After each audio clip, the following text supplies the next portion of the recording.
Video शुरू करने से पहले एक खुशखबरी है हम सभी भारतवासियों के लिए कि भारत ने अपना पहला made in India C-25 aeroplane बनाया है।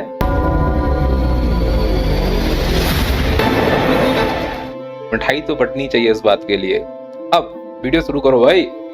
सब चंगासी का सामरिक पार्टनर माने जाने वाला भारतीय जहाज पर मिसाइल अटैक। लेकिन भारत के शिप के ऊपर हमला किया किसने? Modi ji. My friend mister Donald Trump, कुछ शर्म आया है? आखिर अमेरिका ने ओमान के तट के पास कमर्शियल जहाजों पर मिसाइलें क्यों डाली? क्यों मेलोडी खाओ, खुद जान जाओ। किस अधिकार से उसने अंतर्राष्ट्रीय पानी में ब्लॉकेड लगाया? अगर जहाज उसकी बात नहीं मान रहे थे तो उन्हें रोका क्यों नहीं गया? सीधे हमला क्यों हुआ? क्यों मेलोडी खाओ, खुद जान जाओ।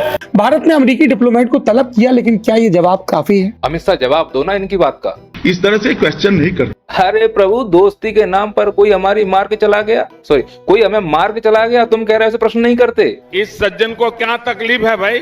मोदी जी तुम ही बताओ, हम क्या करें? लव लेटर लिखना बंद करो। तो करना। दादागिरी मत कर। अमित शाह जी देखो, मोदी जी फालतू में आकर दिखा रहे हैं, चुप कराओ ना इन्हें। हम भारतीयों का टैलेंट, जिस सफेद कपड़ा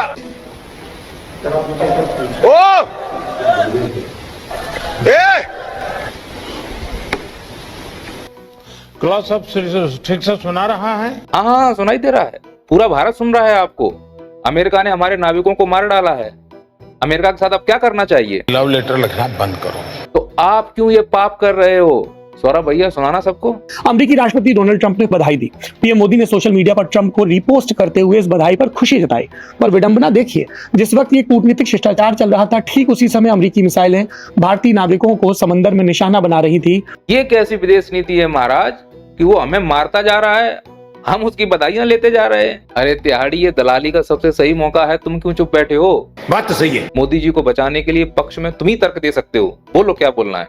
ये तीनों ही जहाज भारत के नहीं थे और ना ही इन पर भारत का झंडा लगा था। इसीलिए तो मैं इस वीडियो को सीरियस बना ही नहीं रहा हूँ, कॉमेडी में ले रहा हूँ, क्योंकि ना तो वो भारत के जहाज थे, ना ही भारत का झंडा लगा हुआ था। तो मैं इस वीडियो को इतना सीरियस क्यों लूं? चड्ढा समझाओ इसे। हाँ चड्ढा समझाओ, बोलो क्या बोलना है। बीजेपी एक गुंडों की पार्टी है। तो गए क्यों? हाँ, और चड्ढा मुझे क्या समझाएगा? इनकी चड्डी का खुद रंग बदला हुआ है। क्या मतलब? मतलब अभी भी समझाऊं? मेलोडी खाओ, खुद जान जाओ। इसके लिए मेलोडी नहीं खानी है, चड्डी का रंग बदलने के लिए कीमत लगती है। दुनिया में कीमत का बड़ा मूल्य है। और ये हिदायत बरतने के लिए इसलिए बोल रहा हूँ क्योंकि इस अमृत काल में कई ऐसे हैं जो झूठी खबरें फैलाते हैं। झूठी से याद आया, अंजना ओम कश्यप जी, कोई एक ऐसी खबर सुनाओ अपने मुंह से जो झूठी ना हो। कि ईरान में लोगों को रोटी खाने के लिए भी लोन लेना पड़ रहा है, वहां लोग EMI यानी इंस्टॉलमेंट्स पर अपना गुजारा कर रहे हैं। चल झूठी दीदी, समझना गलत है आपकी खबर। ऐसा मैं नहीं बोल रहा हूं कि तुम झूठी हो, ऐसा ईरान बोल रहा है। दीदी देश की बेइज्जती करा दी। पूरी दुनिया वाले क्या सोचेंगे कि भारत की मीडिया झूठी है? तुमने देश की बेइज्जती कराई। ओहो, ये मेरे से नहीं सहा जा रहा।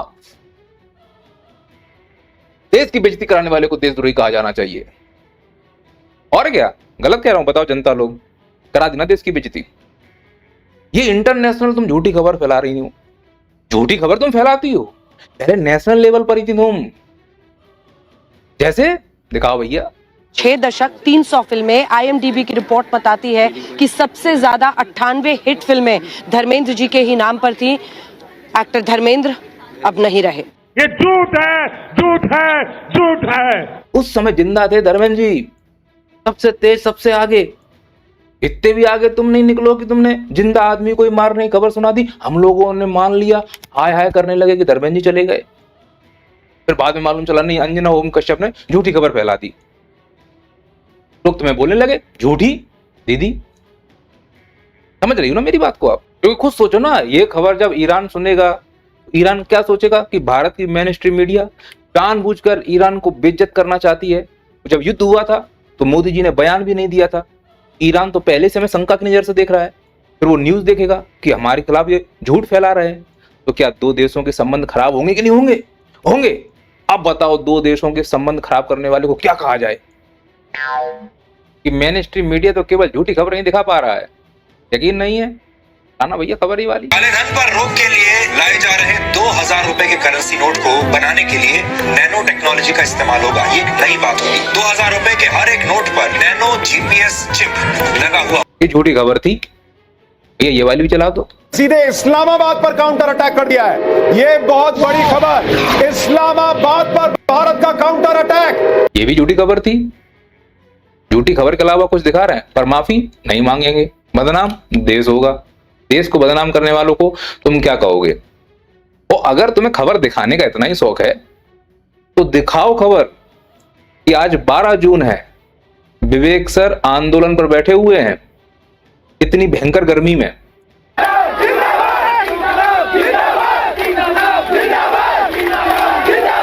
दिखाओ खबर कि कॉकरोच जनता पार्टी इस्तीफा मांगने पर तुली हुई है, वो भी आंदोलन कर रहे हैं।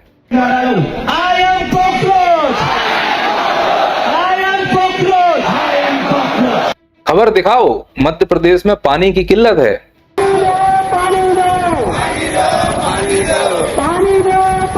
खबर दिखाओ सरकारी कर्मचारियों को टाइम पे पेमेंट नहीं मिल रहा है। समाचार पत्रों में खबरें आ रही कि जिन वैज्ञानिकों ने सब काम किया है उनकी 17 महीने से वेतन उनको नहीं मिल पाया है। इस बात का भी ध्यान प्रधानमंत्री जी को देना चाहिए। खबर दिखाओ कि एग्जाम ढंग से नहीं करा पा रहे हैं। परीक्षार्थी वर्ष भर मेहनत करता है, ऐसे में अंतिम क्षणों में परीक्षा के निरस्त होने से उसके मन में गहरा असंतोष है। इनको अगर खबर दिखाओगे तो आपको सम्मान भी मिलेगा, इज्जत भी बढ़ेगी, लोग तमीज से बात करेंगे तुम लोगों से। जो तुम न्यूज सुना के जाते हो ना, उसके बाद अभी कमेंट देखा करो अपने, तो वो उसकी औकात कहलाती है। और अगर अमीर आदमी जमीन पर बैठ जाए तो वो उसका बड़प्पन कहलाता है। बिना गालियों के कोई बात नहीं करना चाहता तुम लोगों से। कभी एसी से बाहर निकलकर तुम आओ जमीन पर, ऐसे विरोध होगा तुम्हारा।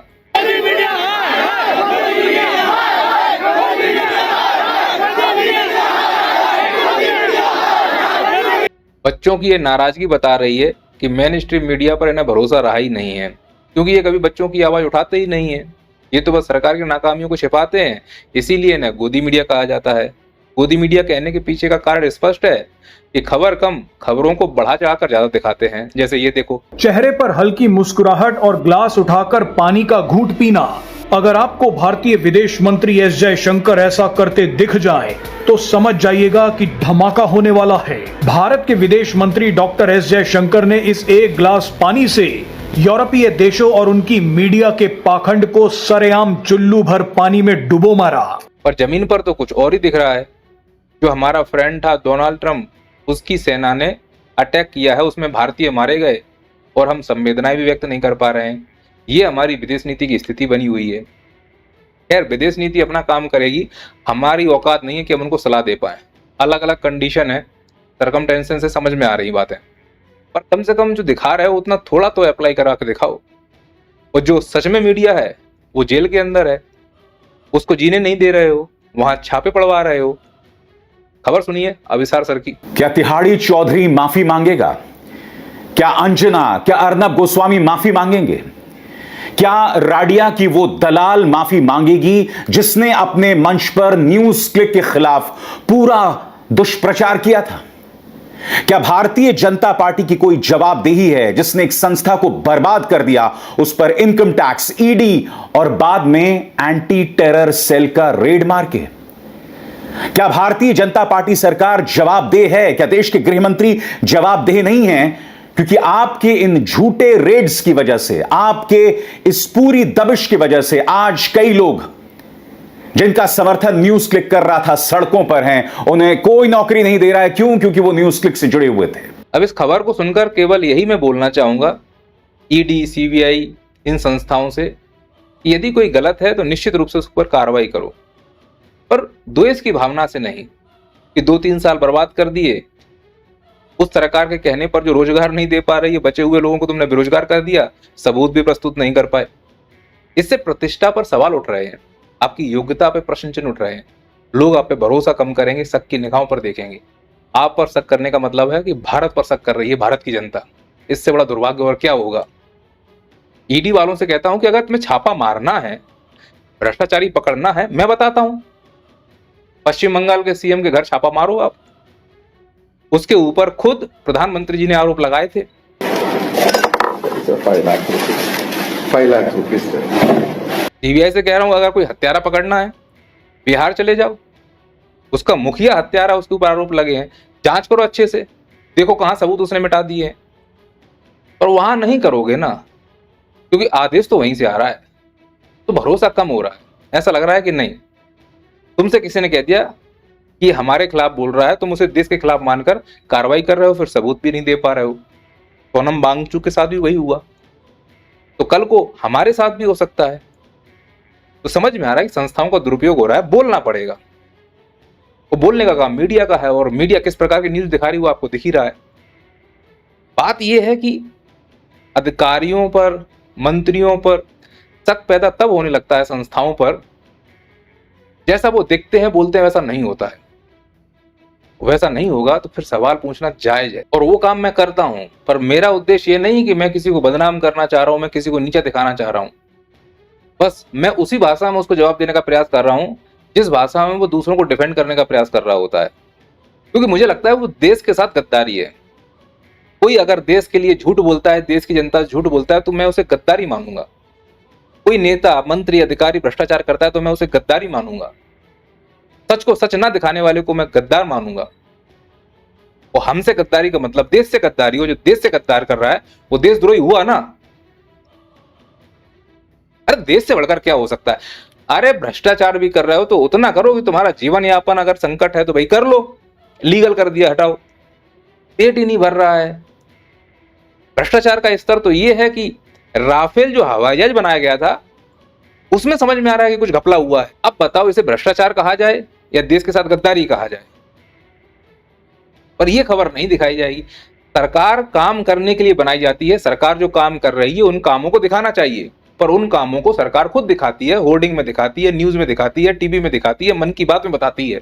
ये बात सही है कि पटरी ट्रेन पर चल रही है, खबर नहीं है। खबर यह है कि पटरी से ट्रेन उतर गई। तो जो कमियां हैं उनको दिखाने के लिए सोशल मीडिया ये काम करेगी। सरकार अपनी तारीफ पर खुद पैसे खर्च करती है, उसकी कमियां दिखाने की जिम्मेदारी हमारी है। सरकार के विरोध में होने का मतलब ये नहीं है कि हम देश के विरोध में हैं, और सरकार का पक्ष रखने का मतलब ये नहीं है कि हम सरकार के चाटुकार हैं।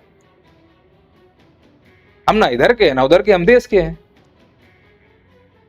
पर कुछ लोग ये बात समझना नहीं चाह रहे हैं, उसमें हमारा नुकसान हो रहा है। जैसे कि अभी हुआ, अमेरिका ने किसके जहाज पर अटैक किया, वो भारत का था नहीं था हमें मतलब नहीं है, मरा तो उसमें भारतीय है। इस बार हमला एमटी जलवीर नाम के मर्चेंट जहाज पर हुआ, जो ओमान के शिनाज बंदरगाह के पास मौजूद था, और बताया जा रहा है कि जहाज पर 20 से ज्यादा नाविक सवार थे। और हम कंडेम तक नहीं कर पा रहे हैं। इस हमले को लेकर ईरान ने तक कंडेम किया है। भारत अपने मरने वालों के लिए एक कंडेम मैसेज नहीं दे पा रहा है अमेरिका को। पर काहे की हमारी विदेश नीति और काहे की हम विश्व गुरु, तो क्यों चलाते हुए मीडिया में बोलते थे भैया हमारी औकात शून्य है, केवल वोट मांगने के लिए हमने झूठ बोला था। मन को तसल्ली तो रहे यार। सब कुछ वोट बैंक की राजनीति के लिए हो रहा है। चुनाव जीतना है उसके लिए चाहे कुछ भी करना पड़े, इस पार्टी से उस पार्टी में गए। जो नेता आके बोले ना कि हम उनके जैसे नहीं हैं, हम नहीं जाएंगे दूसरी पार्टी में। शायोनी घोष है ना, वो चड्डा नहीं है, इसीलिए वो चड्डा चड्डी नहीं होगा कभी। ऐसे नेता निश्चित रूप से पाला पलटने वाले हैं। क्यों? खुद पर आंच नहीं आनी है। तो वोट बैंक का मजाक तो हो रहा है ना। दिन भर रात भर केवल न्यूज में वही राजनीति राजनीति राजनीति। दिन भर ये नेता यहाँ रैली वहां रैली। देश के लिए कोई सोच नहीं रहा है, सब अपनी पार्टी के लिए सोच रहे हैं। तो समझ में आ रहा है कि हमें अपने लिए खुद सोचना होगा। कोई किसी के लिए सोचे ना सोचे, मैं आपके लिए सोचता हूं। मैं आपके लिए सच खबरें लाता हूं, जो देश हित में वो लाता हूं। सच है, अच्छा है, समर्थन करूंगा, गलत है, विरोध करूंगा। फिर कुछ भी कोई भी कहे, और मुझे कमेंट में सजेशन दीजिए कि अगला किस मुद्दे पर आप वीडियो चाहते हैं। क्या लाइव आकर जो करंट अफेयर्स के मुद्दे हैं उनको हम कवर करें एक अलग से चैनल बनाकर? आप समर्थन में हैं तो ऐसे लिखें। मिलते हैं अगले वीडियो में, तब तक के लिए जय हिंद, जय भारत, जय संविधान। जा रहा था भेलपुरी खा रहा था, लड़की को मार रहा था। क्या करते हो चूतियापन का? तो मिर्ची लगी तो मैं क्या करूं? योगी जी धीरे धीरे